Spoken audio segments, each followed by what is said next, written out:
Man, I went from living the dream married to a city girl, 2 awesome kids, successful business, living in my hometown to hitting rock bottom real quick. Let me tell you my story. I live in Culver, a tiny town in the Midwest with only about 1,000 people. The closest bigger town with 20,000 folks is about 60 miles away. There are some other small towns scattered in between, and we've got a few convenience stores here and there. Back in the day, before Walmart was a thing, we had this little mom and pop shop that sold everything. They had groceries, toys, clothes, office supplies, cameras, and random stuff. They even had sewing patterns and fabric for the DIY seamstresses. Oh, and they had a small pharmacy, a True Value store, a farm store, a few coffee shops, a big bank, and a credit union. And don't forget about my computer services business. We did IT consulting and sold hardware like computers and servers. Yo, I work with monitors, mostly for peeps who want a whole package deal with networks. My clients range from a bank, a local hospital, to a school system. My main competition is in a bigger city, but I still got clients there and have to fix their networks too. Oh, almost forgot to introduce myself. I'm Tim Miron, 30 years old, 183 centimeters tall, and 82 kilograms heavy. Oh, and she used to be married to my high school sweetheart, Becky Maines. My ex is getting remarried soon now that our divorce is almost done. We were married for 7 years, but turns out she didn't think they were as good as I did because she hit me with the divorce bombshell. Just to clarify, we weren't high school sweethearts, we barely even talked because we ran in different circles. We went to the same college, but still didn't really hang out together. And even in school, we didn't talk much because she was like the local royalty with her dad and all. Ronald Maines owns the only bank in town, Maines Federal Bank.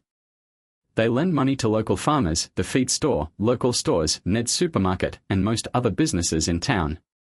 Almost everyone here gets their auto and home loans through the bank. I guess we all prefer dealing with our banker in person, which is why internet banking hasn't really taken off around here. I even have a small loan from my father-in-law. But let's get back to Becky. It was only after we got our bachelor's degrees that she caught my eye back in the day. I was kinda obsessed with her when we were in school. She was a cute blonde, not too tall or skinny, with a great rack and booty.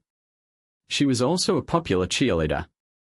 I was the starting quarterback in football, a starting offensive lineman in basketball, ran the 1,000 and 2,000 meters in track and played center field in baseball. Becky wasn't stuck up, she'd argue against that stereotype if you called her that, but she did have a bit of an attitude. She dated a quarterback who also played point guard and pitched in baseball. Josh was a cool dude and a talented athlete. He got a full scholarship to play football at a different university, and that's when they split up. I didn't hang out with the same crowd as Becky in college. She was a big shot in her sorority, the biggest one on campus, and her boyfriend was in the biggest fraternity.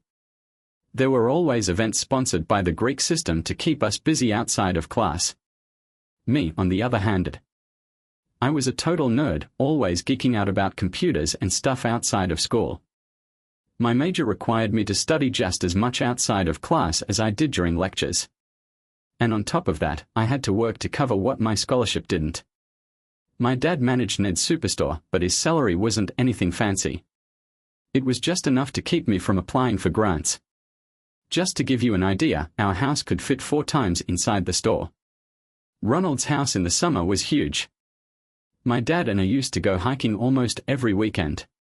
Fishing was a fun and cheap hobby. Becky and her folks would jet off to places like Aspen, the Ozarks, Miami, and even Hawaii and Maine just for fun. Can you believe it? We were a bunch of different folks who just happened to grow up in the same small town.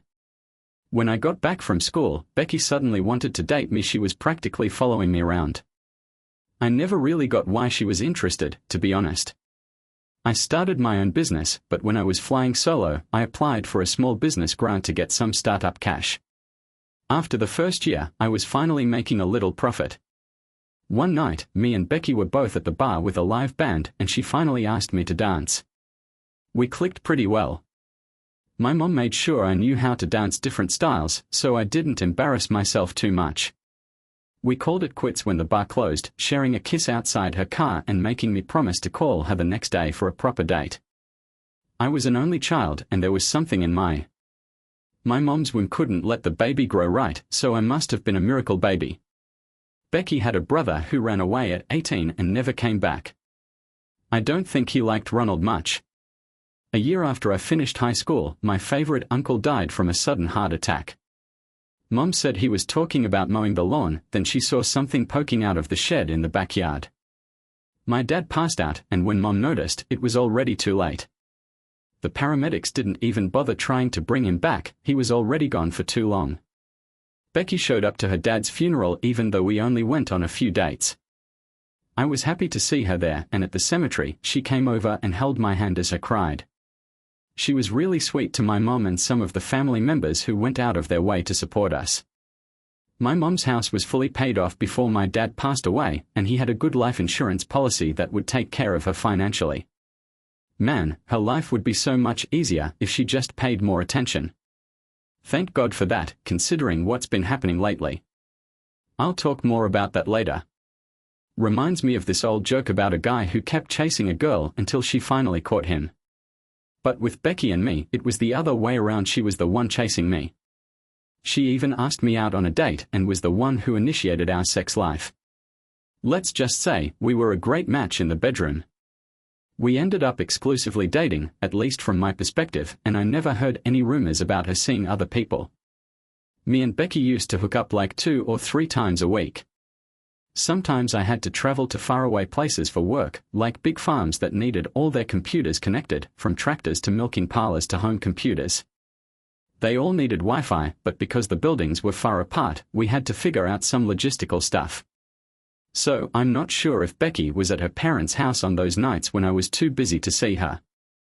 Oh, and I forgot to mention, Becky's major was women's studies. She couldn't find a decent job at Coulson, so she ended up working for her dad. She started off as a cashier, but quickly moved up to vice president of the lending department. Sure, it was all because of nepotism, but she really put in the effort and learned a lot about banking, just like her old man wanted. Looking back now, I can see how I was tricked into marriage. It was one night before Christmas when Becky dropped the bomb that she was pregnant and asked me what I was gonna do about it. Led by the values my folks taught me, I should have known something was up when my girl and her mom picked a date 7 months after we got engaged on Christmas.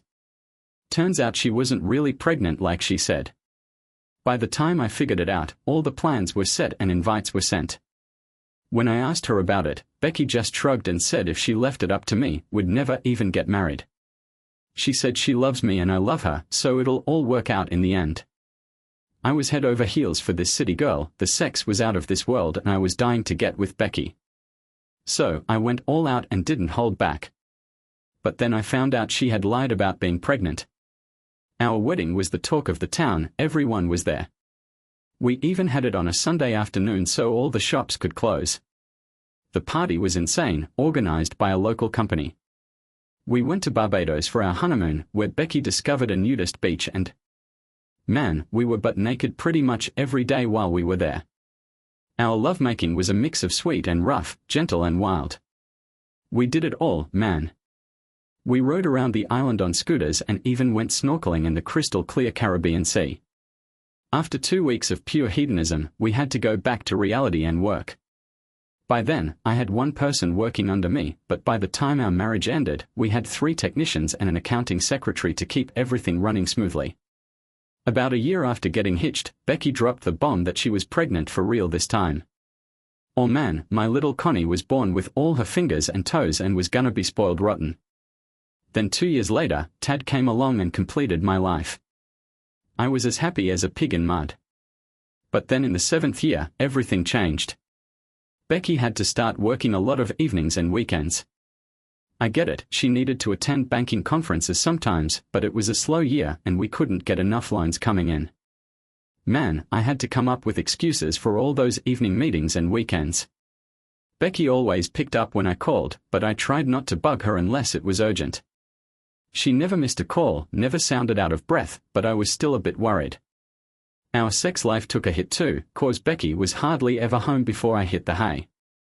Some nights, I had to crash right after the kids, cause I was always on the road serving my clients. Sure, I had more help, but only so I wouldn't be running around like a headless chicken. It was a tough time for all of us.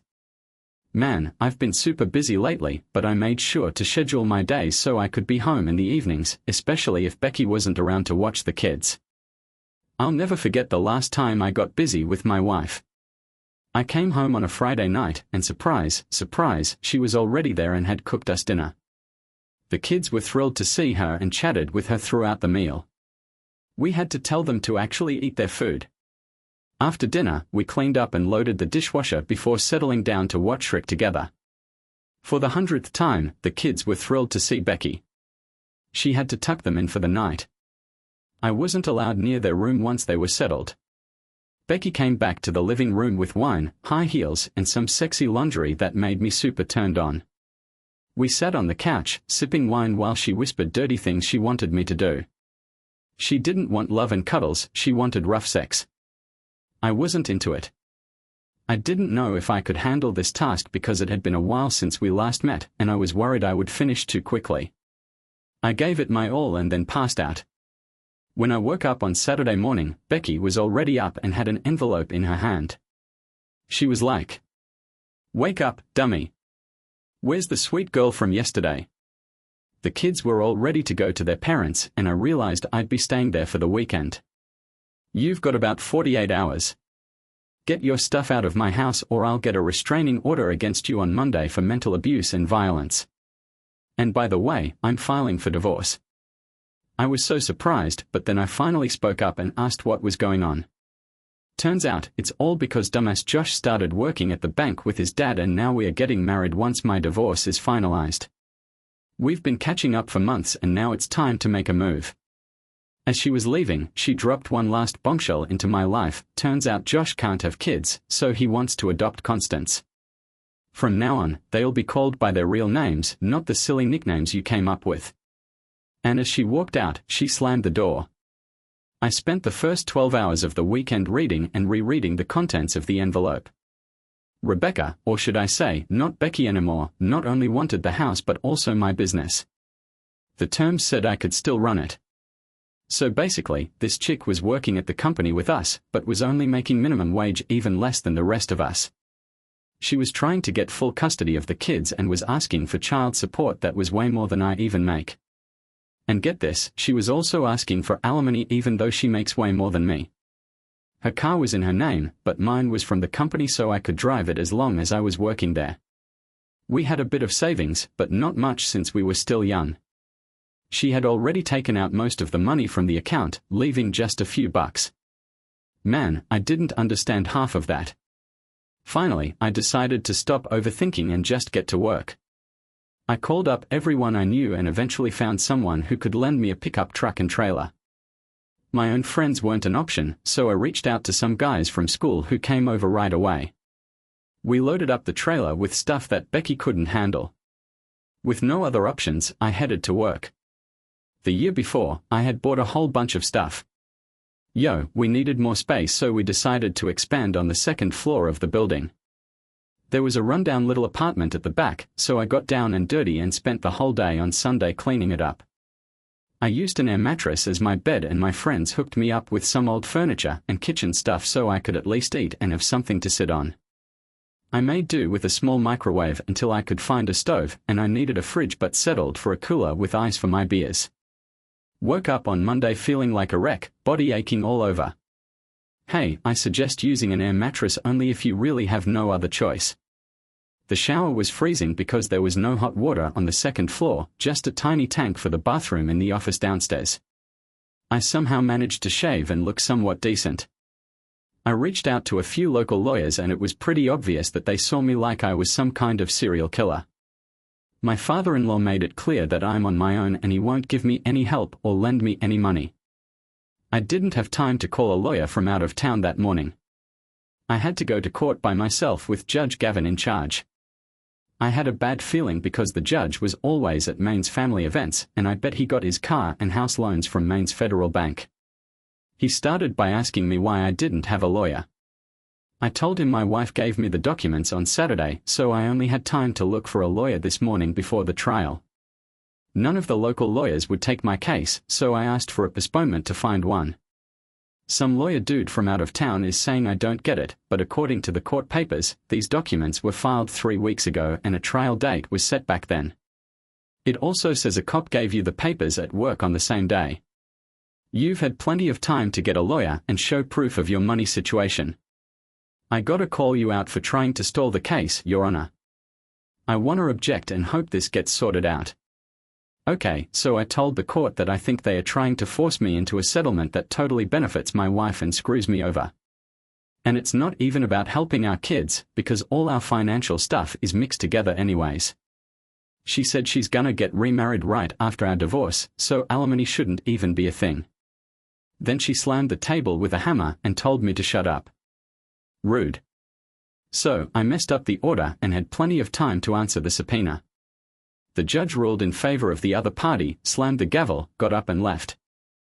I was totally shocked. Just like that, I was divorced. It's gonna be tough seeing my kids and my business got taken away. I glanced at my ex-wife, Rebecca, who seemed slightly guilty for what she did. She quickly regained her composure and gave me a smug look, saying you better start working. I'm not paying you to just sit around and stare. Feeling like someone just ruined your day, hatred was taking over because of all the confusion lately. I had to hold back as I noticed the bailiff giving me a suspicious look. He didn't seem too friendly. Joshua and they got up and left with their lawyer. I stayed put, trying not to give them a reason to lock me up. I had a feeling that was their plan all along, to get me arrested for losing my cool because of her accusations. So, the bad guy came over and whispered that we should have already left the building. The other BFFs are keeping an eye on us, but you know how much pull the Marines have in this city and the whole area. He suggested getting a lawyer in the state capital, cause it's further away and safer. They are on our side and understanding, but can't take any chances of getting caught. I agreed and thanked him, then headed outside where a bunch of uniformed people were watching me go. When I got to the office, I was surprised to see that Rebecca and Joshua were missing. Before me, I thought they were going to show them who the new owners are by kicking their asses. Their arrogance really screwed them over. First, I made sure all the employees were busy doing their tasks. Then, I wrote a check for cash and sent our accountant secretary to the bank to cash it. I told her to let anyone who asks know that I'll be out of town for a few days helping out remote clients and will need cash. I figured if I went to the bank myself, there might be orders to stop me unless a judge has approved it. So the court said who owns the business now, and the bank can't front on giving them the funds. It's not that surprising, cause in small towns, cash is king, cause banks and credit card companies be taking a cut from every transaction. My name was still on the bank card with my signature, so I could pull out as much cash as I wanted. I peeped that my credit and debit cards were dead, so I needed some of that green paper with the dead president on it. Why, I know. Every bill, there was plenty of money in the account to cover next week's pay, but I didn't want my employees to be in trouble. I only took out a couple thousand and emptied my petty cash drawer. I left IOs for my ex-wife and her rich boyfriend. Now I have to pretend to be the victim, even though I'm really pissed off. The urge for revenge is burning inside me. Somehow, Rebecca, Joshua, and Ronald are going to pay for what they did. Why Ronald? Come on, do you really think that this and her ex-lover would stoop so low as to destroy us? I reckon it was Ronald who was really pulling the strings and setting everything up. If it wasn't for him, I would have been hit with that lawsuit 3 weeks ago and had to hire some local lawyer. The judge would have probably been fair in their decision. But no, it was all Ronald's doing. He never wanted me to marry his daughter, and now with her blessing, he's out to make me pay. Late in the evening, Rebecca and Joshua finally showed up at the office to take over the cases. They even showed Stacy, the secretary, the signed court papers transferring ownership to the new owners. So, I found out that I'm just a manager at the company now, not an owner-manager. Thankfully, they didn't embarrass me by announcing my new salary, except for Stacy. She probably figured out they had to cut my pay. No one else knew they were making more than me each week. I knew Stacy would spill the beans eventually, but for now, we had to keep business going as usual. When that weird couple showed up, I made up an excuse about needing to visit a client's office and bolted. I wasn't about to risk breaking a restraining order and end up in jail. So, basically, the stupid court order stopped me from getting anywhere near them within 30 meters. If they are any further away in our tiny town, I might as well crash under a bridge or something. After work, I headed to a local bar where the owner was actually one of my clients. I hooked up his cash register with a computer system so it could do all sorts of fancy stuff like keeping track of sales and ordering booze automatically. But when I got there, he told me he couldn't serve me because some word had already gone out saying not to serve me. Anyone who chats you up or makes nice with you will help you pay off your debts quicker, and no one wants you to skip town.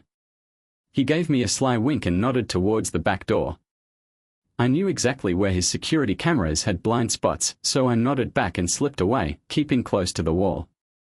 I made my way to the back and found him by the back door, holding a pack of my favorite beer. "Ted, I apologize. Consider this a peace offering. Hopefully, Mr. S will chill out and end this nonsense," that's all he said. Before sneaking back into the building, I hugged the wall again and walked back to my tiny, crappy apartment. When I got there, I found a used but still good mattress, box springs, and a Hollywood frame leaning against the back door. Wow, I don't have to sleep on this air mattress anymore. After putting the beer on ice, I dragged the bed into my apartment and set it up. It was the best night's sleep, helped by 5 or 6 bottles of beer and a comfy bed. The next day, I went to Ned's to buy groceries. I got to the checkout and I got thrown out without my groceries by Ned himself. "Ted, I really like you and your family, but I can't go against Ronald. He'll shut me down in a week if he knows I talked to you. I'm really sorry for kicking you out. Tell your mom I said hi." He looked angry at me, probably because of the witnesses and security camera, and shoved me out the door. That night, all the groceries I picked out were in a wooden box with a padlock by my car door with the key. I was on the front driver's side wheel when I emptied the box and left it outside. I tried to move it, but damn, it was heavy. When I checked the bottom, I saw steel plates attached to it. Looks like my mystery helper didn't want anyone to steal the box. It wouldn't really stop a determined thief, but at least it would deter a regular person. I left town for a few days to see more clients, and that's when a little idea started to form in my head. I couldn't quite grasp what it was yet. I needed some stuff nearby, so I pulled over at this little gas station on the outskirts of town and grabbed a few cans of fuel. I got some regular gas and diesel, and whenever I left town, I picked up a few things I needed for my plan. Meanwhile, Rebecca and Joshua were trying to make my life a living hell. Rebecca kept blowing up my phone, so I had to change my number. Then, out of nowhere, a cop shows up accusing me of breaking a restraining order. I told him I never even answered her calls, so how could it be me? The cop told me to cut it out and left. It got so bad that I couldn't even fill up my work car with gas. I had to send someone else to do it so I could actually do my job. And then things really hit the fan when the feds started harassing my mom. They kept calling her multiple times a day, trying to get her to apply for some shady reverse mortgage. And then the county said they never got her tax payment. When I called the tax guy, he whispered that Ronald Maines was pressuring him to screw me over. Hey Mom, that jerk finally had to cough up the money. He couldn't use the mortgage as a threat anymore, but he was still bothering her in other ways. She didn't need this extra stress. I just needed a week to get everything ready. I figured I'd wait until the middle of the night when there are only a few cops on duty who usually nap in their cars. Then I could sneak out during the day, drive to another city, and crash in my car for a bit. I also picked up a beat-up old pickup truck from a farmer about 40 miles away. I haven't registered it yet, since the license plate is. The tickets were still good for a few more months, so he stashed them in an old abandoned house just outside of town for me. Once all the businesses in town closed for the night, I made sure they were all dark before I got to work. I didn't want anyone to get hurt, but I wouldn't have minded if a few people got a little banged up. It was time to make my move. First, I went to the office and disabled the fire alarm systems remotely. So, I was planning on hitting up every business in town. They all had these systems hooked up to their networks and they were using my company to set them up. I didn't mess with the hospital or the bank though, cause I didn't want to break any federal laws by messing with their systems on purpose. Instead, I hit up this convenience store on the outskirts of town. The door was pretty flimsy, so I found a brick to smash it open. I mixed some diesel and gasoline together in a bottle to make a Molotov cocktail. I lit the wick soaked in gasoline, chucked it at the door, and it caught on the edge of a shelf. The bottle smashed, so I went to the other side of town and did the same thing in another store. I heard the sirens as the volunteer fire department responded to the first fire. I smirked to myself. Ronald was chosen as the chief of the volunteer fire department and also sat on the fire department's board of trustees. He never wanted to spend money on any upgrades. Tonight was going to prove him wrong. I went to a farm supply store. The manager there was a total jerk, even when he wasn't bothering me. I set up 3 cocktails in different spots around the building to make sure the fire was spreading. The fire alarm and sprinkler systems were supposed to work together, but the alarm didn't go off. I knew the fire was getting out of control before the sprinklers could kick in. Without extra water from the fire department, the sprinklers couldn't keep up and the whole commercial district was going up in flames. I called my old place on the landline, and when Rebecca picked up, I just told her straight up what was happening. Yo, I used this gadget I got at a toy store to have Darth Vader tell her there's a firebug in the house and she should bounce with the kids to her mom's place for safety. I was chilling on the street nearby, peeping as Rebecca dipped with the kids and rolled to her parents' fancy house. I knew she'd do that, but little did she know, I had a little surprise for her. I took my time, making sure my old house was all lit up by the flames before strolling a few blocks to my car. So, she pulls up to her parents' fancy gated community, right? And boom, their house is on fire. Her mom's freaking out in the street. Turns out, she's the one who runs the computer system for the gates and security company. But get this, when the fire started, the security patrol was off dealing with a stupid burglary alarm. Rebecca ended up staying with her mom a bit longer before they all hopped in her car and headed over to my mom's place. Even the motels were booked up, can you believe it? So, the company had some issues with their computer systems and couldn't check anyone in. In the end, I just parked the company car at the office, opened the door, and chucked a Molotov cocktail at it before setting the whole thing on fire. Rebecca, Joshua, and her dumb dad had no idea. Oh, and I also made sure to cancel the insurance on both the building and the car. I casually strolled up to where the firefighters were battling the blaze, with Ronald looking all fancy in his expensive white firefighting gear and helmet, trying to direct the chaos. So, there I was, with a bunch of tipsy crew members and cops everywhere, scrambling to see if there were any other fires happening in the city. No one was stopping me from doing my thing, and the fire department wasn't showing up because Ronald didn't want to cooperate with other services. They are feeling pretty pissed off right now. I snuck up behind Ronald, whipped out my voice changer, and poked a stick into his back. Then I did my best Darth Vader impression and warned him not to move or he'd be in big trouble. Ronald was shocked and said, "Shut up and listen, your city is burning.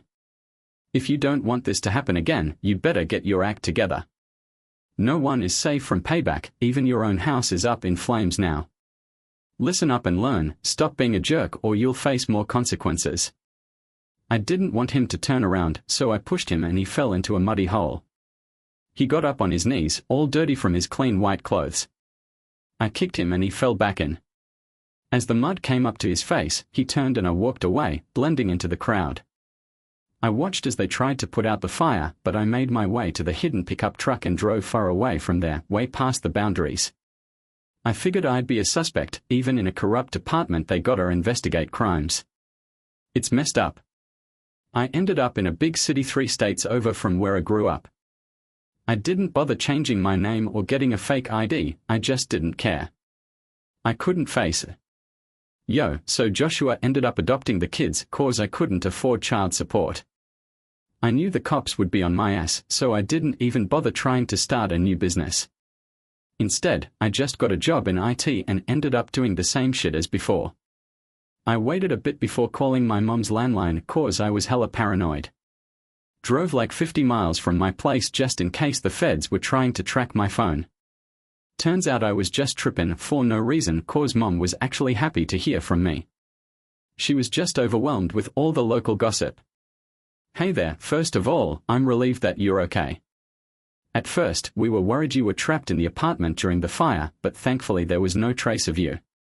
Someone thought maybe you were really upset and decided to skip town after leaving a resignation letter for Becky and Josh, but that letter got burnt up in the fire. Thanks for reaching out and letting us know you're safe. On another note, turns out Becky and Josh didn't tie the knot after all.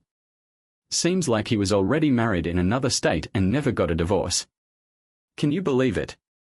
The kids stayed with me until they found a new place. It's actually smaller than your old one. Also, most of the burnt businesses and houses had insurance from the bank's insurance agency. They had so many claims that they waived the deductible. When the insurance investigators looked into the big losses, they didn't like that Ronald Manus, the fire chief in charge of fire prevention, was involved. The insurance company blamed Ronald for stopping the fire. Yo, the fire department ain't keeping up with the times and ain't making necessary deals with other departments. Then this new bank opened up shop here and started giving loans to all the businesses that got burned, which cut into Maine's Federal Bank's profits. I didn't realize this, but Maine's Federal has a group of bigwigs calling the shots, and they ain't happy with how Ronald's doing things. He's basically being watched like a hawk now. Also, since Becky didn't end up marrying that loser Josh, she dropped a restraining order against him and wants to talk to him again. Hey, you know the kids are still yours, right? Becky went to the judge and asked for changes to the divorce because it hasn't been 90 days yet and it's not final. I reckon you two could still be together. The kids always ask about you when they come over after school. By the way, did you hear about Judge Gavin's car collection? He used to keep it on the down low, but it got burnt down one night and now it looks all old and crusty. Word on the street is that Ronald insured the cars to help the judge save money. He only got a couple $100 for each car he owned. Crazy gossip, right? Man, he keeps saying he's lost over $1 million and can't stand Ronald Maines anymore. We are on the hunt for a new police chief since the sheriff ain't running again and some deputies and cops have quit. Becky's folks need a place to stay cause their house got wrecked. It's gonna be a while before their new house is ready and there ain't no decent apartments available. It might take a few years to get their house sorted if they can even find a builder. Seems like nobody wants to take on the job. So, this lady asked me if I wanted to sell or rent my house to them. I thought about it for a hot minute, but then I straight up told her that because of their messed up past with my son, I couldn't trust them with my crib. I think Ronald got pissed, but is already in deep trouble with the law. Even the tax man told him to keep his mouth shut. Oh, and they miraculously found my tax payment after that.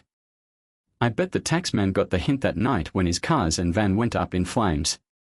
People were way happier after that, since Ronald's shady influence seemed to disappear.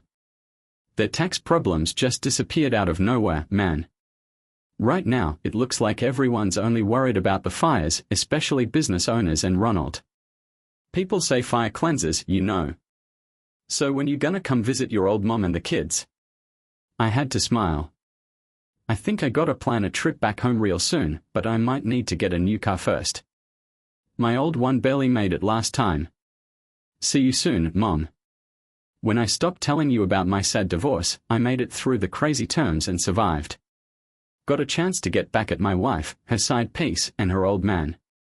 No one got hurt, just a few firefighters got banged up fighting the blaze. I torched my ex's crib after telling her to bounce with a voice changer. When she tried to dip to her folks' place, she found it ablaze too. I skipped town and settled miles away. But here's the catch, when I mentioned my mom's. Yo, the crib or the hood where I came up, I used to call it home. It's tough not to still consider the spot where I spent my formative years as my home, even though now it's just a distant memory. It's been almost 3 years since my marriage went up in flames, or was it a bomb? I ain't even sure. All I know is my old lady, her side piece, and her pops all teamed up to wreck me for some shady reason. If my ex had just come clean and said she caught feelings for some old flame and was bouncing, I would have been crushed, man. Man, I was so pissed off. I could see what they were trying to do, set me up and then screw me over by taking my kids away, trying to stop me from seeing them. The only thing Judge Gavin did was give me visitation rights. They took my business, gave me a crappy job, and slapped me with crazy high alimony and child support, even though the judge made me give up my parental rights. I felt so isolated, getting no support from the folks I knew and worked with every day. I felt so damn lonely, like I didn't even matter. I reckon I could sort things out properly if I got some legal assistance, maybe even in the state capitol. I thought Ronald Maines had a lot of power, based on what was going on in the place where I should have felt the safest. I had mates in my little town who did what they could to help me, but they couldn't stand up to Maine's federal bank and its owner publicly because their own financial situations were on the line. I tried my best to protect those who were quietly supporting me, but some may have been affected by my reckless behavior. Man, that night was crazy. I wasn't even sure if the cops were looking for me to ask questions. Since then, I haven't bothered changing my name or my job. But I haven't told anyone where I moved, not even my own mom. The company I work for is big and has a central HR department. I'm pretty sure my ex-wife knows where I work since she gets child support straight from my paycheck. I make sure to check my bank account every week. But I straight up told them to deny any requests for my personal info like my address and phone number. The company is serious about security, especially since we are known for being experts in fighting cybercrime and protecting personal data. Gotta keep ourselves safe, why no? Getting hacked would ruin our rep, the HR rep keeps reminding everyone on the team about staying alert. Every few months, Rebecca's lawyer would reach out to me through email, mail, or even phone. Rebecca herself even tried a few times to get my info. She even pretended to be my mom once to trick my corporate guardians. If law enforcement or the prosecutor's office had requested it, my data would have been handed over easily. But that never happened. I did switch phones occasionally when I called my mom. Sometimes she had to leave a voicemail for her to ring back because she couldn't be sure it wasn't a robot unless she recognized the number. Since I always drove a bit away from my new place before calling, I started shooting her a text before giving her a ring. This made sure she was ready to chat every time I called. We'd talk about local news and gossip, and of course, my ex-wife and her nasty dad would somehow always come up. Then Joshua had to finally fess up about his marriage status and skip town again. Rebecca kept saying she's still my wife and kept bugging my mom to get me back. Haha, like that's ever gonna happen. But I've snuck back home a few times in the past few years to check up on things. My mom, who's a hardcore Christian and all about forgiveness, hasn't spilled the beans to Rebecca about her secret schemes. I even surprised her once. I had to ditch the old pickup truck eventually, but while I was driving it, I managed to save up enough cash to buy a newer, more reliable ride. It was definitely an upgrade. Hey, so you might be wondering why I didn't just get a car loan, right? Well, it's pretty simple. I just don't trust banks anymore. I needed to have a checking account to get paid, so I ended up using a big national bank for that. But whenever I had some extra cash on payday, I would just take it out and invest it in another brokerage house. I even checked my credit score, and turns out I couldn't even get a loan if I wanted to because my ex-father-in-law had reported me as delinquent on all the loans I had with his bank. Instead of fighting it with the credit bureaus, I just paid for everything in cash. I did everything I could to avoid leaving a paper trail. I never flew or used any kind of transportation that could track my movements. I paid for all the fuel in cash. It's a bit of a hassle having to prepay and not fill up completely at each stop, but at least there's no paper trail to trace you.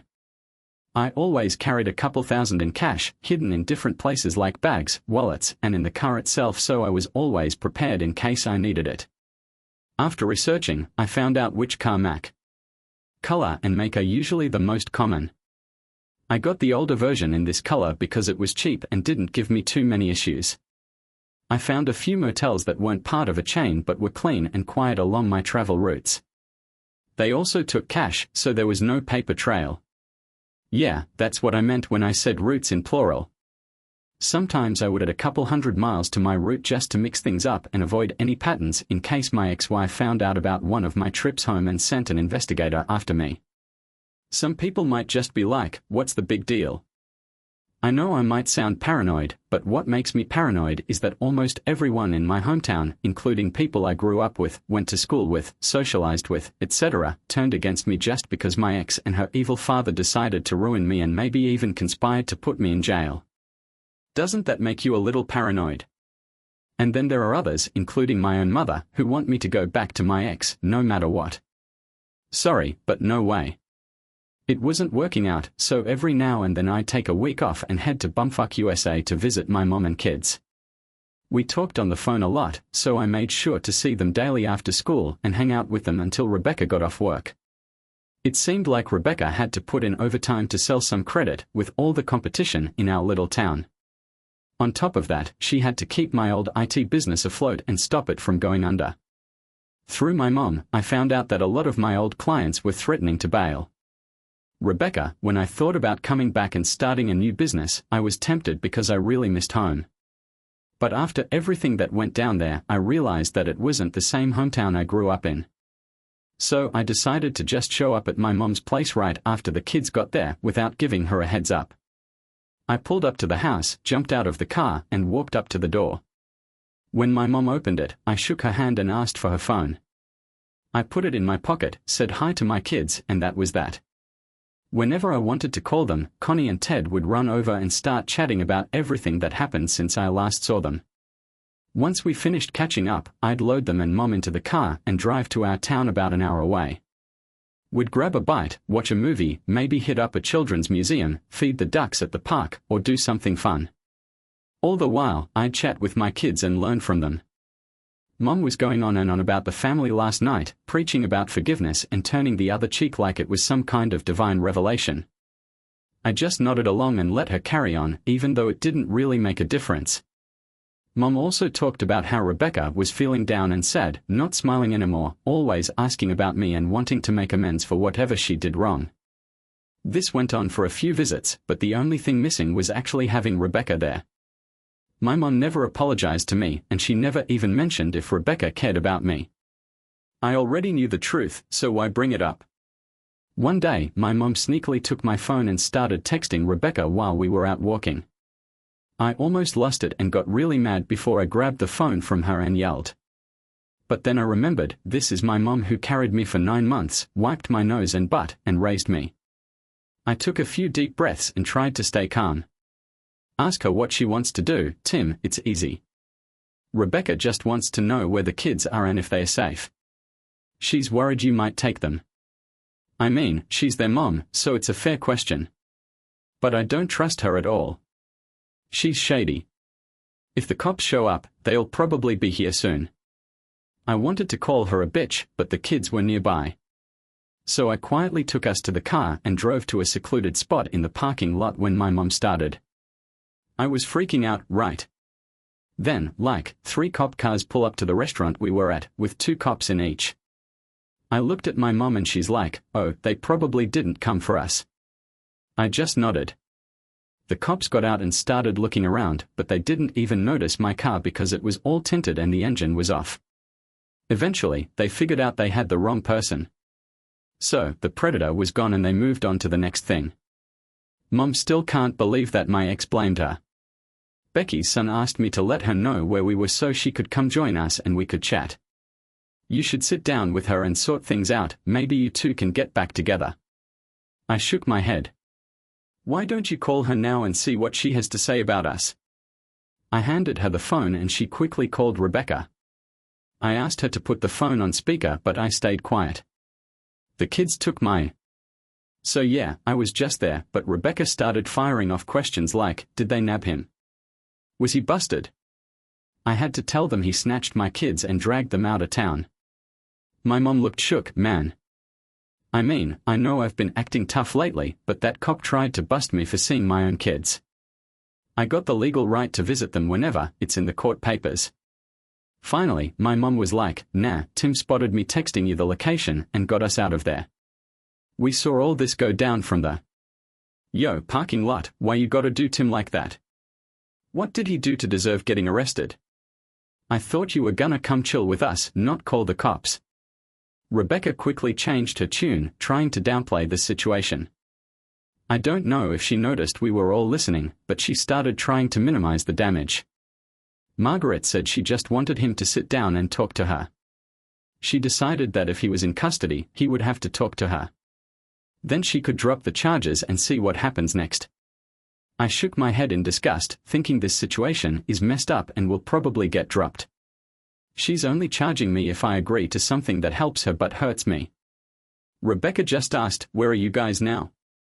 I want my kids to be safe with me. I couldn't take it anymore. Listen, my kids are safe with me and my mom will be home tonight. I didn't kidnap them, they are not in danger except from your games. If the cops tried to arrest me, your kids would see their dad getting taken away because of their own mom. Ever think about that? How do you think this is gonna make them feel, and how will it affect your relationship with them? And seriously, why would you even think I would kidnap your kids? Why would I take their mom away from them, even if you're a piece of shit like you? As I was talking, I drove out of the parking lot. If Rebecca was nearby, she must have been trying to find us. I think she was pulling into a different driveway as we were leaving the street. Mom gave me a dirty look but didn't say anything. I told Rebecca one last thing: we are heading home now. You'll have to figure something out. I was worried that Mom would make up some bogus charge to have me arrested once we got to her house. Mom had to switch off the speakerphone because the kids could tell I was really upset and started crying. I felt embarrassed for calling her in front of them. Mom talked quietly to Rebecca, then ended the call to comfort Connie and Tad and tell them everything was fine. It took a few miles of driving before they finally settled down. How do you even begin to explain to a 9-year-old and a 6-year-old that their mom tried to get their dad arrested? I was feeling so paranoid. On my way to my mom's house, I kept thinking I might get pulled over at any minute.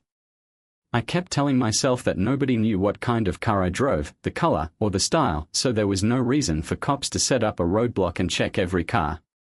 But I couldn't help but keep checking my rearview mirror and trying not to speed. It was a bit nerve-wracking. When I got back to Culver, I took the long way around town on the main road so I could come at it from a different angle than the cops or whoever would expect. Then I walked a few blocks carefully. I drove around the neighborhood near my mom's place to check for any sketchy stuff, but didn't find anything. I dropped off my mom and the kids at the end of the driveway, then took off and left town. Yeah, I know I'm paranoid, but I managed to get away once more. I usually stayed at a motel a few miles away and then came back to see the kids every day for a week. But I was worried that Rebecca might be watching them, knowing I was close by. I drove for hours before finally stopping at another motel for the night. I knew something had to change, so I decided to reach out to. The motel had pretty good Wi-Fi, so I thought I'd give video calling a shot so she could see how upset I was. I made sure there was nothing in the background that could give away my location. I also planned to leave right after the call in case she tried to track down the motel's IP address. I figured she would have enough time to pick up the kids, take them home, and put them to bed. Wow, I got lucky with that video call on the first try. She answered right away. I didn't really want to see her, but that's just how the game goes.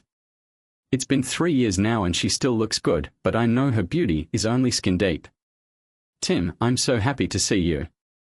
Why didn't you just come over to our place and see the kids? Honestly, I have no clue if the cops will be waiting for me when we meet up. I'm sure someone has decided I'm the one to blame for everything. Hey Tim, it's been rough for you and your fam lately. The cops came by to check things out after all the bad luck you guys have had, but they couldn't find anything solid to pin on anyone. Some folks are thinking you might be behind it all since you didn't skip town during the fires. But really, there's plenty of people around here who have a bone to pick with my old man and his shady business deals. After all that drama, all I heard were rumors about what was gonna happen next to Dad. Did you have any clue about that? The fire department kicked him out and marked him as a liability. Now he can't even be on the board of trustees. Couldn't have happened to a better person, honestly. I don't give a damn about anything else, all I want is to see my kids. Forget about the rest of us, we can all go jump off a cliff for all I care. Are you still around? Can we meet up?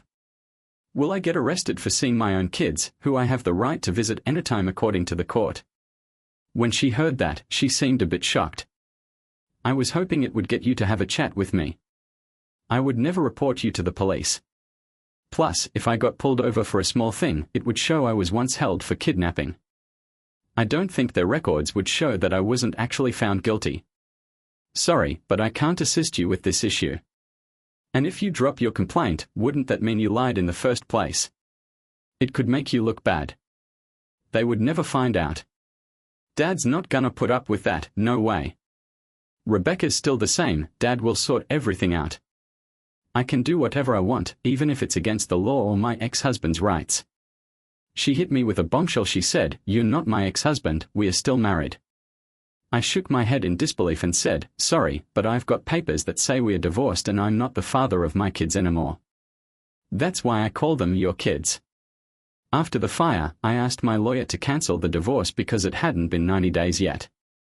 So, when I lost my dad's car collection, Judge Gavin was seriously pissed off. He signed off on it without recording it, probably to stick it to my old man. But then my dad was super mad at me, what did you do to piss him off so bad? I had no clue. Everything was going great. I had a loving wife, awesome kids, a successful business, and respect in the community. Then all of a sudden, I had nothing and was facing prison or hard labor because your damn family framed me. I had to skip town to make sure they didn't come up with some bogus charges against me. When she showed up at my door, she looked shocked by my perspective on everything. That's not what we agreed on at all. Do you see the look on my face? I was totally incredulous. Why did you make me give up my kids out of nowhere? Why couldn't I get a lawyer nearby or have enough time to find one somewhere else? Why did you take over my business and make me work for peanuts just to keep it running? I blame you, your dad, and your pal Josh for this mess. For some weird reason, I felt like messing up and getting myself thrown in jail. She just shook her head and said no way. I mean, yeah, they were supposedly looking out for me, but let's get real. And just so we are clear on who's the boss around here, last night you had me in bed until I couldn't even see straight, and then the next morning you started calling me names, dropped a bomb on me, and took off with my kids. You completely destroyed my world and stomped on my heart while it was still beating on the floor. And the final straw was when your dad tried to ruin my mom by pulling some shady move. They tried to charge her for not paying property taxes, those assholes. They tried to kick her out for no good reason. My dad would never do something so messed up. He wouldn't hurt your family. I had to laugh, but it wasn't a happy laugh. He sounded so harsh and angry. So why did you try to ruin me? If you came and said you fell in love with Josh again, I would give you a divorce. I would never try to hold on to someone who doesn't love me anymore.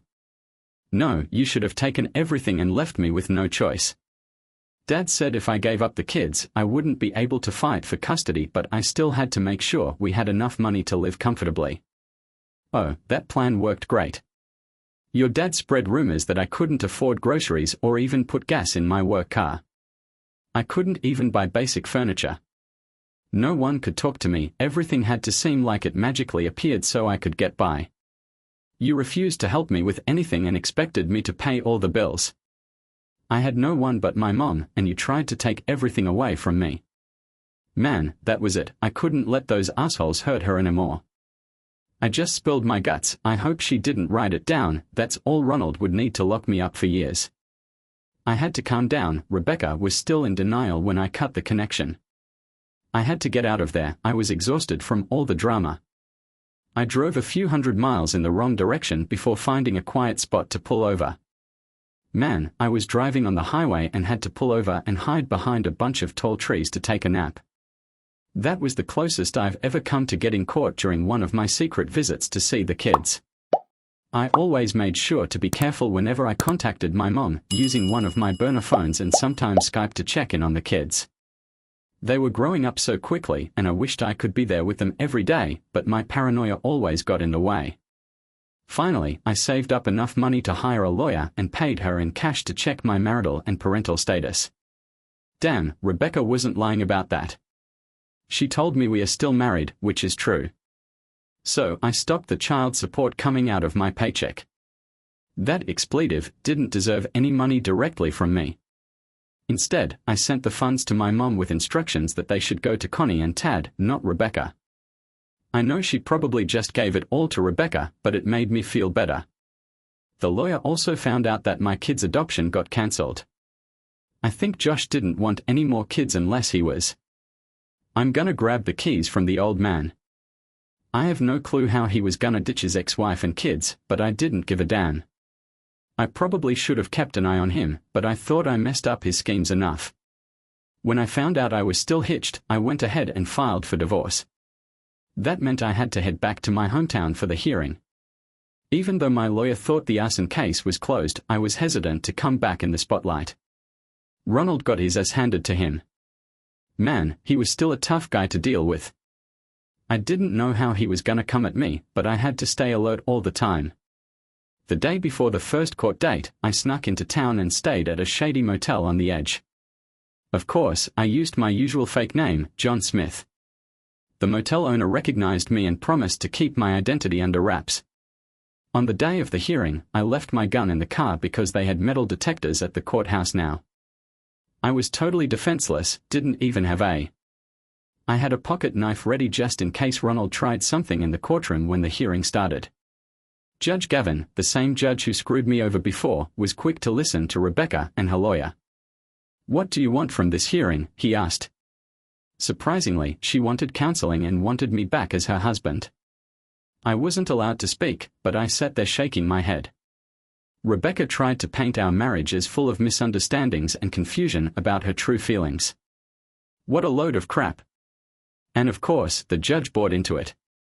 Seems like she fell for some bullshit after Rebecca spilled the beans about me ditching my family. My lawyer finally got a chance to speak up and I spilled everything, even the crazy night of burning shit down. Luckily, she skipped over that part. The judge didn't like how she described his actions in court, but she reminded him that it was all public record and couldn't be denied. He finally stopped grilling me and looked worried all of a sudden. So, this guy starts talking about his fancy new car collection, and I just nodded along. But then he starts thinking about how much money he could lose on them, and he leans back in his chair and goes quiet. The lawyer keeps on telling my story, and when she gets to the part about the kidnapping, the judge gets all worked up and leans in, giving Rebecca a serious look. He raises his hand to shut up my lawyer.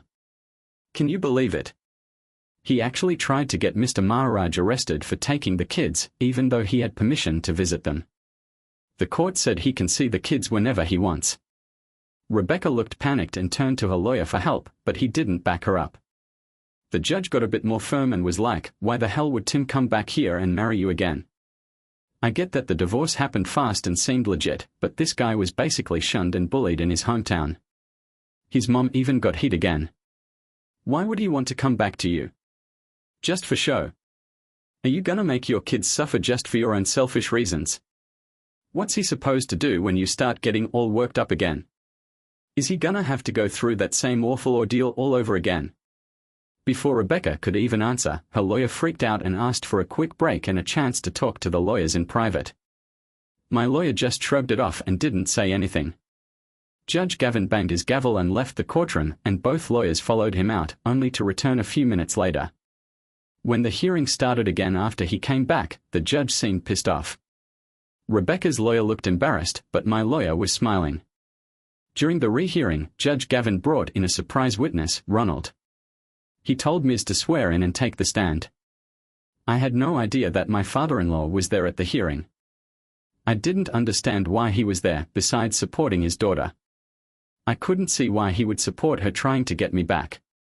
Ronald walked up and shot me a dirty look as he walked past the table. So, the dude swore on some fancy throne as the ruler, and then the judge started grilling him. "Spill it, Mr. Maines. Why you here and what you gonna bring to the table for this trial?" My soon-to-be ex-father-in-law shot the judge a dirty look, kinda like the one he gave me, and then went off. "I don't get why my dumb daughter wants that loser back. He only brought us pain and trouble. I can't even begin to explain how much cash me and my bank lost cause of his crap. I'm outta here. Man, that guy deserves to rot in jail and never see the light of day again." The judge banged his gavel to shut down the nonsense going on in the courtroom. "Your daughter's lawyer suggested you have some crucial evidence for the court, so better get on it." I was shocked that the judge didn't scold Ronald for his foul language. Ronald didn't seem remorseful at all, he looked like he was losing it. My daughter should never have married that loser, he's trash from a trashy family. When my daughter introduced him to us, I knew it was a mistake. She was shook, but she just had to have him. I tolerated it until Joshua Webster started working for me. I made sure that Rebecca and him were always hanging out together, and I decided that Joshua would charm her since they were high school sweethearts. It shouldn't have been too hard. She held out longer than I thought she would, but eventually she fell for him. It's just a shame she didn't get knocked up by him during that time. The judge asked about the small detail that Joshua Webster was So Ma was already hitched and had his own kids. The plan was for him to wait for Rebecca to get divorced, then quietly ditch his wife and give up his rights to his own kids. After that, he'd step in as the dad for Constant and Thaddeus, which is what I wanted all along. Ma should have never messed with anyone from my family. It drove me crazy every time he had to sit at my table for any reason. The judge let him blabber on for a few minutes before asking another question like, "Were you trying to make Mr. Maron leave town or what?" I didn't really care about going to jail, but jail was the best option so we could show why he shouldn't be around my daughter or her kids. "So, did you really use your bank to go after Mr. Miron and set him up to break the law? Were the calls from Mrs. Mahon breaking the protective order because of you?" Ronald grinned and said, "Yep, Judge, it was my plan. I got Rebecca to call her ex and then called the cops on him. I don't know why he never got arrested and convicted. Why I messed up by not staying away from Rebecca." The judge nodded. "Thanks, Mr. Maines. You can go now." Ronald still looked pissed as he left the witness stand, but his expression softened a bit when the judge kept talking. "I suggest you talk to your lawyer. I'm marking sure the official record and transcript of the trial gets sent to the district attorney for possible charges. You used your power to go after this guy and I unfortunately helped.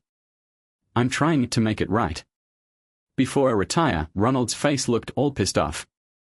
Seems like his power ain't what it used to be. He glared at his old buddy, the judge, who just smirked back at him. Ronald then looked down, mumbled something, and headed for the door. The judge then asked Rebecca's lawyer if he had anything else to say before making a decision. The lawyer jumped up and said, "Your Honor, my client had no clue about what her dad and her man were up to. She was just as blindsided as Mr. Miron. That's the real deal. She wanted therapy to patch things up and get back to the good times they had before that jerk Joshua Webster showed up in town." Judge Gavin glanced at me and my lawyer. We both shook our heads. Then he said, "Sorry Rebecca, but you might have been played a bit in all this. But that doesn't excuse the way you treated your husband during and after the divorce. You were downright awful to him, even tried to get him arrested on bogus charges. I can't believe it. He might be willing to forgive you enough to let you get close to him again." Rebecca got all worked up and started yelling that she loves me and her kids need me back. The lawyer had to calm her down before the judge could charge her with contempt of court. Judge Gavin then said, "If your husband had asked for full custody of the kids, I might have actually considered it based on how you've been treating him. But it turns out he's actually the better person in this situation. The terms of the offer are pretty good, he's not even asking for his business back." So, he gave the win to the plaintiff and banged the gavel. He got up, left the room, and I felt like a weight had been lifted off my shoulders. Rebecca was sitting there, crying, and the lawyer was trying to comfort her. My lawyer shook my hand and asked if I wanted to sue my ex-father-in-law. I said no, my kids should have some kind of connection with that jerk and his wife. Rebecca agreed, so we walked out of the courtroom. She tried to stop me by grabbing my jacket sleeve, but I kept walking. She was bugging me to chat as we were leaving, and she totally threw me off. I almost didn't notice something moving on the right side. Now, I gotta come clean, I'm not the fighting type. I never served in the Navy SEALs or Army Rangers, and I don't do MMA to stay fit. But you know what? One of my all-time favorite movies is The Quiet Man with John Wayne. I just love that scene where his brother-in-law tries to take a swing at him in the middle of an open field in front of everyone in town. I always kept that move in mind as a form of self-defense, and then Ronald went and clocked me. Yo, as I was sneaking out of the hall, dude tried to clock me in the head. I dodged it and his fist missed, leaving him wide open. I hit him with a quick left hook to the gut, just like John Wayne, and it actually worked. Ronald's breath got knocked out of him, he was bent over in pain trying to catch his breath. I followed up with a right hook to his face and he went down. I stood there with my fists clenched, waiting for him to get up. I wasn't gonna hit him while he was down. So, this dude just had to go and show his weak side in front of everyone, even though he totally had it coming. The county bailiffs showed up out of nowhere and swooped in to arrest Ronald for assault. By the time Ronald got his wits back, he was already cuffed and being told his rights. And, of course, he made things worse by threatening me as they were helping him up, and then he tried to headbutt one of the bailiffs. That just added a whole other charge since all the bailiffs in our county are sheriff's deputies and hitting a cop is always a big no-no. Rebecca was just like, totally speechless. She and no one else had ever seen me act like that. I gave a nod to a lawyer and he nodded back. Then he turned around and was trying to get Ronald to chill out before adding more charges. Rebecca, listen, it's done now. Don't mess it up and don't keep the kids from me. Your dad needs you. Call your mom and help him before he totally falls apart. She just stared at me before it finally hit her, with this sad, mournful look on her face. Her face said it all as she nodded and turned to assist her dad in keeping some pride. The adrenaline was fading away and my right arm started to ache. I glanced at her and noticed my fingers looking off. When the pain peaked, I knew I must have broken my arm. My lawyer saw the shock on my face and quickly got me into her car to rush me to the hospital. An X-ray confirmed that Ronald's head was just as tough, if not tougher, than my hand. Pretty soon they gave me some pain meds and threw me in a cast. Thank God for my lawyer, she stuck by me and brought me to my mom's place for rehab. The worst part about my injury was the pain and the fact that I needed surgery to fix the fractures. But other than that, I got to see my kids every day while I was recovering and really got to bond with them.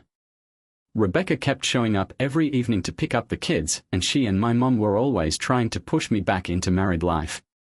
I just tried to focus on spending more time with the kids. I used to go on long walks while she was visiting. A week later, I was heading back to my new city and job. More years went by, and now my kids are getting older. During the summer and holidays, they come stay with me for a few weeks. Sometimes their mom brings them, sometimes they fly to me. Everyone knows where I live now. At first, Rebecca even drove them over a couple of times, but she decided it wasn't worth the long trip if she had to stay in a motel after dropping off the kids. Eventually, she realized there was no turning back. In a close relationship with me, we kept it civil because of the kids.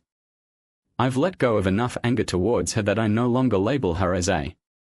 After receiving letters from many of my previous clients wanting to return, I persuaded Rebecca to buy her company back and transformed my old company into a local branch. It may have been small, but it thrived and brought in more profit overall. I was the one who made it successful, so I flew to the nearest regional airport every month and rented a car to get around. Sorry, but we had some good local folks to deal with most of the problems. Rebecca dated a bunch of guys before settling down with her old lawyer. They didn't want any more kids, so they just lived together. Ronald got caught but only did his time on weekends for 6 months. It might sound like an easy punishment, but he also had to do 200 hours of community service. A nice judge gave him the choice of cleaning up the city's ditches or helping out at a soup kitchen. Why I know, I reckon Ronald has turned into a pretty decent chef. He kept on cooking even after he got out of jail and now he's on probation for 5 years. Mom's doing great, she's found herself a new guy who keeps her company in her retirement. They are happy together and she adores her grandkids, sees them every day unless they swing by to visit me. And let's not forget about good old Josh, not sure who handed him over to his wife, but she gave him a hard time for years, even kicked him out at one point. He got hit hard with a separation that left him broke after taking care of the house, cars, and child support. Then she tricked him into thinking they could work things out, only to tie him up and have sex with his buddies in front of him before kicking him out again. Now he's divorced and struggling, while I'm still dealing with trust issues when it comes to women and potential in-laws I date. So, sometimes I have a good time in the bedroom. There's a lot of women out there who've been in relationships before, most of them have baggage and kids. When I date, I try to be a positive role model for the kids, but I don't want to settle down. I always try to be honest with the women I date, but they always think they can change me. Something always comes up that makes me realize we can't have a long-term relationship. I'm seeing a therapist to work on myself. I recently bought a 3-bedroom house. Man, I still don't trust banks much even though my credit score got better thanks to my ex-father-in-law. He fixed his reports to the credit bureaus without me even asking. Maybe I should have decked him in the face when we first met, but nah, wouldn't have solved anything. Anyways, I'm not unhappy with my life. Sure, I miss having close relationships, but seeing all these marriages around me falling apart, I don't think I'm that out of touch. People say life goes on, so make sure to hit that subscribe button on our channel so your second half doesn't play you. And go ahead and tune into the next story because this one ain't nothing compared to what's next. And if you're under 18, don't even try to listen to it.